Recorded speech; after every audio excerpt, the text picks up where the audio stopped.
Hi ಕರ್ನಾಟಕದ ಎಲ್ಲ ಸ್ಪರ್ಧಾ ವಿದ್ಯಾರ್ಥಿಗಳಿಗೆ ಸ್ಪರ್ಧಾಂಗರ್ಸ್ ಯೂಟ್ಯೂಬ್ ಚಾನಲ್ಗೆ ತಮಗೆಲ್ಲ ಹೃದಯಪೂರ್ವಕವಾದಂಥ ಸ್ವಾಗತ.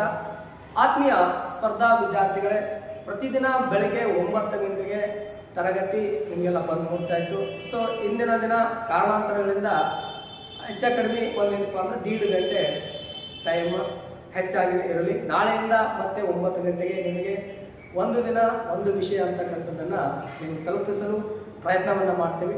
ಸ್ಪರ್ಧಾ Guru career academy Vijayapura SSC RRB 35ನೇ ಬ್ಯಾಚಿನ ಪ್ರವೇಶಗಳು ಪ್ರಾರಂಭವಾಗಿದ್ದವು.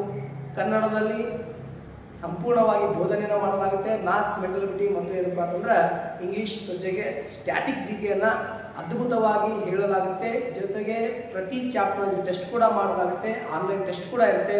ಯಾರೆಲ್ಲ ವಿದ್ಯಾರ್ಥಿಗಳು ಅಪ್ಲಿಕೇಶನ್ ಹಾಕಿದ್ರಿ, ಇನ್ನು ಯಾರಾದರೂ ಅಡ್ಮಿಷನ್ ತೆಗೆದುಕೊಳ್ಬೇಕಂತ ವಿದ್ಯಾರ್ಥಿಗಳಿದ್ದೀರಲ್ಲ, ಆ ಎಲ್ಲ ವಿದ್ಯಾರ್ಥಿಗಳು ಕರೆ ಮಾಡಿ 8971028189 ಈ ಒಂದು ಫೋನ್ ನಂಬರ್ ಕರೆ ಮಾಡಿ ನಿಮ್ಮ ಹೆಸರನ್ನು ನೋಂದಾಯಿಸಿಕೊಳ್ಳಿ.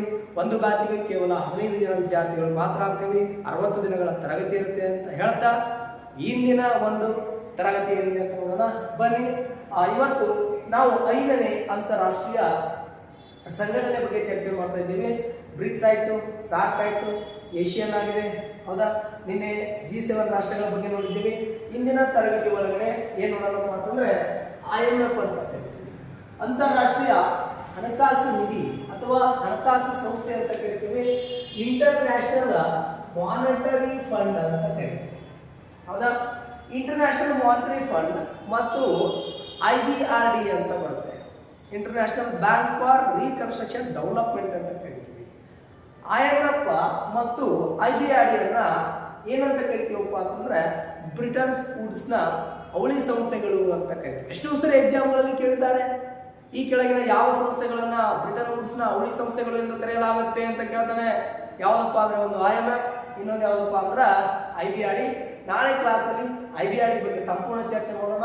ನೋಡ್ರಿ, ಅಂತಾರಾಷ್ಟ್ರೀಯ ಹಣಕಾಸು ನಿಧಿ ಅಂತ ಕರಿತೀವಿ, ಇಂಟರ್ನ್ಯಾಷನಲ್ ಮಾನಿಟರಿ ಫಂಡ್ ಅಂತ ಕರಿತೀವಿ. ಕೇಂದ್ರ ಕಚೇರಿ ಎಲ್ಲಿದೆ? ಇದರ ಒಂದು ಕೇಂದ್ರ ಕಚೇರಿ ವಾಷಿಂಗ್ಟನ್ DC ಒಳಗಡೆ ಕಂಡು ಬರುತ್ತೆ. ವಾಷಿಂಗ್ಟನ್ DC ಒಳಗಡೆ ಕಂಡು ಬರುತ್ತೆ. ಸ್ಥಾಪನೆ ಡಿಸೆಂಬರ್ 27, 1945. ಸ್ಥಾಪನೆ ಡಿಸೆಂಬರ್ 27, 1945. ಒಟ್ಟು ಸದಸ್ಯ ರಾಷ್ಟ್ರಗಳು ಎಷ್ಟಪ್ಪ ಅಂದ್ರೆ ಪ್ರಸ್ತುತವಾಗಿರ್ತಕ್ಕಂಥವು 190 ಸದಸ್ಯ ರಾಷ್ಟ್ರಗಳ ಆತ್ಮೀಯ ಸ್ಪರ್ಧಾ ವಿದ್ಯಾರ್ಥಿಗಳೇ. ಇದರ ಪ್ರಥಮ ವ್ಯವಸ್ಥಾಪಕ ನಿರ್ದೇಶಕ ಜನರಲ್ ಸೆಕ್ರೆಟರಿ ಅಂತ ಕರಿತೀವಿ, ಇಂಗ್ಲಿಷ್ ಒಳಗಡೆ ಕೆಮಿಲೆ ಗಚ್ ಅಂತ ಕರಿತೀವಿ. ಇವರು ಮೂಲತಃ ಬೆಲ್ಜಿಯಂ ದೇಶದವರು. ಇವರು ಪ್ರಥಮ ನಿರ್ದೇಶಕರಾದರೆ ಪ್ರಸ್ತುತ ವ್ಯವಸ್ಥಾಪಕ ನಿರ್ದೇಶಕರು ಪ್ರೆಸೆಂಟ್ ಯಾರಿದ್ದಾರೆ? ಕ್ರಿಸ್ಟಿನಾ ಜಾರ್ಜಿಯಾ ಅಂತ ಕರಿತೀವಿ. ಕ್ರಿಸ್ಟಿನಾ ಜಾರ್ಜಿಯಾ ಪ್ರಸ್ತುತ ಈ ಒಂದು IMF ನ ವ್ಯವಸ್ಥಾಪಕ ನಿರ್ದೇಶಕರು. ಆತ್ಮೀಯ ಸ್ಪರ್ಧಾ ವಿದ್ಯಾರ್ಥಿಗಳೇ, ಸೊ ಹಾಗಾದ್ರೆ 190ನೇ ರಾಷ್ಟ್ರ ಯಾವುದು? ಅಂದೋರಾ. 190ನೇ ರಾಷ್ಟ್ರ ಅಂದೋರಾ. ಸೊ 191ನೇ ರಾಷ್ಟ್ರ ಕೊನೆಯದಾಗಿ ಸೇರ್ಪಡೆಯಾಗಿದ್ದು ಲಿಚ್ಚೆನ್ಸ್ಟೈನ್ ಅಂತ ಕರಿತೀವಿ. ಪುಟ್ಟದಾದಂಥ ದೇಶ ಲಿಚ್ಚೆನ್ಸ್ಟೈನ್ ಇತ್ತೀಚೆಗೆ ಅಂತಾರಾಷ್ಟ್ರೀಯ ಹಣಕಾಸು ನಿಧಿಗೆ ಏನಪ್ಪಾ ಅಂತಂದ್ರೆ ಸೇರಿದಂತ ರಾಷ್ಟ್ರ. ಇನ್ನು ಪೋಷಕ ಸಂಸ್ಥೆ IMF ಅನ್ನ ಯಾವ ಸಂಸ್ಥೆ ಅಡಿಯಲ್ಲಿ ಕಾರ್ಯನಿರ್ವಹಿಸುತ್ತೆ ಅಂತ ಕೇಳಲಾಗುತ್ತೆ. ಯಾವ ಸಂಸ್ಥೆ ಅಡಿಯಲ್ಲಿ ಅಂತ ಕೇಳಿದ್ರ ಇದು ಯುನೈಟೆಡ್ ನೇಷನ್ ಆರ್ಗನೈಸೇಷನ್ ಅಂದ್ರೆ ಇದರ ಅರ್ಥ ವಿಶ್ವ ಸಂಸ್ಥೆ ಅಂತ ಕರೀತೀವಿ. ವಿಶ್ವ ಸಂಸ್ಥೆ ಅಡಿಯಲ್ಲಿ ಏನ್ ಮಾಡಲಾಗುತ್ತಪ್ಪ ಅಂದ್ರೆ ಇದು ಕಾರ್ಯವನ್ನು ನಿರ್ವಹಿಸುತ್ತೆ. ಸೊ ಅಧಿಕೃತ ಭಾಷೆ ಯಾವ ಭಾಷೆಯನ್ನು ಬಳಸಲಾಗುತ್ತೆ? ಇಂಗ್ಲಿಷ್ ಭಾಷೆ. IMF ಯಾವ ಭಾಷೆಯಲ್ಲಿ ಮಾತನಾಡುತ್ತೆ, ಮೀಟಿಂಗ್ ಇಟ್ಟಿದ್ರೆ ವ್ಯವಹಾರಗಳನ್ನು ಮಾಡ್ತಿತ್ತು ಅಂದ್ರೆ ಇಂಗ್ಲಿಷ್ ಭಾಷೆ. ಮೊದಲ ಉಪ ವ್ಯವಸ್ಥಾಪಕ ನಿರ್ದೇಶಕರು ಗೀತಾ ಗೋಪಿನಾಥನ್. ಎಷ್ಟೋ ಸರಿ ಗೀತಾ ಗೋಪಿನಾಥನ್ ಮೂಲತಃ ಭಾರತೀಯರು ಅಂತ ಕರಿತೀವಿ.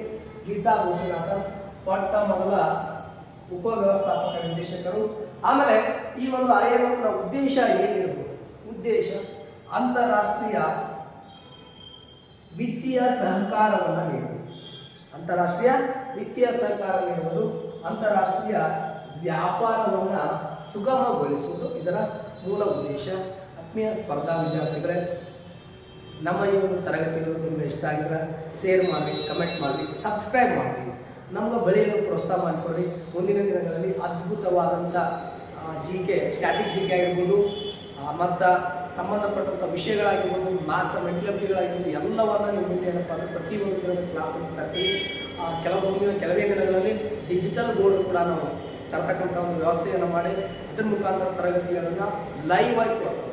ಸ್ಪೆಷಲ್ ಆಗಿ ಲೈವ್ ಆಗಿ ಕೇಂದ್ರ ಸರ್ಕಾರ, ನಮ್ಮ ಕರ್ನಾಟಕ ರಾಜ್ಯದ ಕೇಂದ್ರ ಸರ್ಕಾರದ ಹುದ್ದೆಗಳಿಗೆ ವಿದ್ಯಾರ್ಥಿಗಳನ್ನು ಸಜ್ಜುಗೊಳಿಸಿ ಕಳಿಸಬೇಕಾದಂಥ ಒಂದು ಯೋಜನೆ ಸಿದ್ಧವಾಗಿದೆ. ಸೊ ಹಾಗಾಗಿ ಸಬ್ಸ್ಕ್ರೈಬ್ ಮಾಡಿ, ಶೇರ್ ಮಾಡಿ, ಲೈಕ್ ಮಾಡಿ, ನಿಮ್ಮ ಸ್ನೇಹಿತರಿಗೆಲ್ಲ ಹೇಳ್ರಿ. ಮತ್ತು ನಮ್ಮಲ್ಲಿ ಉಚಿತವಾಗಿ ಟೆಸ್ಟ್ಗಳು ನಡೀತವೆ. Online test ಉಚಿತವಾಗಿರ್ತವೆ. ನಿಮ್ಗೆ ಅಲ್ಲೇ ಕೀ ಆನ್ಸರ್ ಕೂಡ ಸಿಗುತ್ತೆ. ನೀವು ತಪ್ಪು ಮಾಡಿದ್ದೀರಾ, ನೀವು ಕರೆಕ್ಟ್ ಮಾಡಿದ್ದೀರಾ ಅಂತ ಅಲ್ಲೇ ಕೀ ಆನ್ಸರ್ ಕೂಡ ಸಿಗುತ್ತೆ. ನಿಮ್ಗೆ ಉಚಿತವಾಗಿರ್ತವೆ.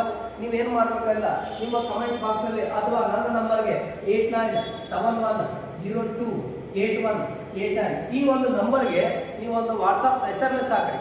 ಸರ್, ನಾನು ಆನ್ಲೈನ್ ಟೆಸ್ಟ್ ಬರೀಬೇಕಾಗಿದೆ ಅಂತ. ನಾನು ಪ್ರತಿದಿನ 8:30 9 ಗಂಟೆಗೆ ನೈಟ್ ಆ ಲಿಂಕನ್ನು ನಿಮಗೆ ಕಳಿಸ್ತೀನಿ. ನೀವು ಮನೆಯಲ್ಲೇ ಕುಳಿತುಕೊಂಡು ಪ್ರತಿದಿನ ಸ್ಟ್ಯಾಟಿಕ್ GK ಪ್ರಾಕ್ಟೀಸ್ ಮಾಡಿ ಪರ್ಫೆಕ್ಟ್ ಆಗುತ್ತೆ. ಅದು ಅನುಕೂಲ ಆಗುತ್ತೆ ಅಂತಕ್ಕಂಥ ಒಂದು ಉದ್ದೇಶ ಅಂತ ಹೇಳ್ತಾ ಇಂದಿನ ತರಗತಿಯನ್ನು ಮುಗಿಸು.